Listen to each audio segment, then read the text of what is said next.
क्या मिट्टी और घड़ा दोनों सत्य हैं? मृत्तिकेत्येव सत्यम, एक विवेचन।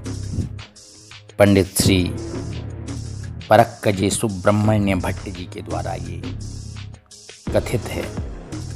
छांदोग्य उपनिषद की ये ना श्रुतम श्रुतम भवत्यमतम मतमभिज्ञातम विज्ञातम। इसका अर्थ है जिससे अश्रुत श्रुत, अमत मत और अविज्ञात विज्ञात हो जाता है।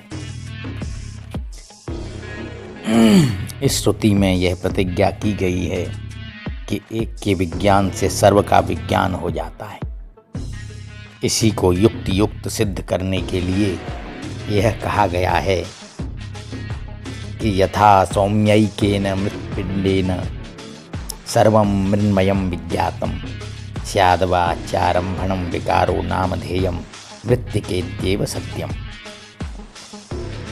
अर्थात वत्स, जैसे एक मृतपिंड के ज्ञान से सब विज्ञात हो जाता है, घटादि विकार केवल वाणी के व्यवहार से, केवल वाणी के व्यवहार करने के लिए नाम मात्र है।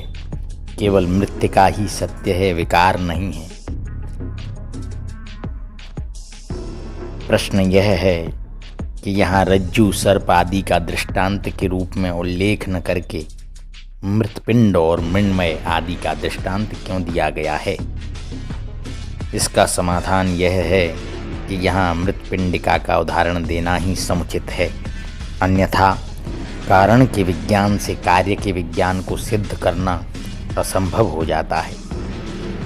प्रकृति विकाराव्यतिरेक न्याय से, अर्थात कारण से कार्य व्यतिरिक्त नहीं होता।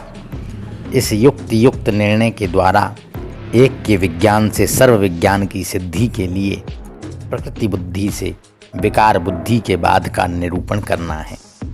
रज्जु सर्प आदि के दृष्टांत से उसका उपादन शक्य नहीं है, क्योंकि रज्जु बुद्धि से सर्प बुद्धि के समान मृद बुद्धि से घट बुद्धि का बाद नहीं होता।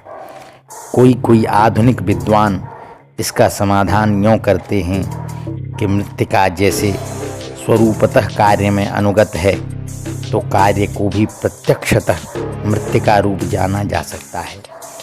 वैसे रज्जु विज्ञान से सर्प विज्ञान का उपादन नहीं होता।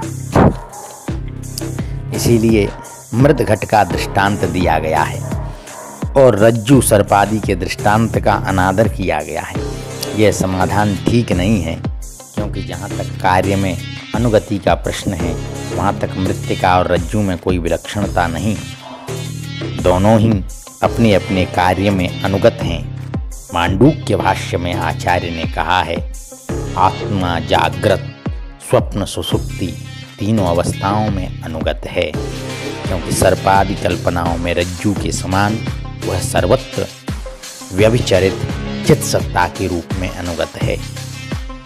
यही बात देखने में भी आती है। यदि सर्पादि में रज्जु स्वरूप की अनुगति न हो तो रज्जु विज्ञान से सर्प विज्ञान हो ही नहीं सकता, क्योंकि दोनों अत्यंत भिन्न हैं। ऐसा न मानने पर, अर्थात अननुगत के विज्ञान से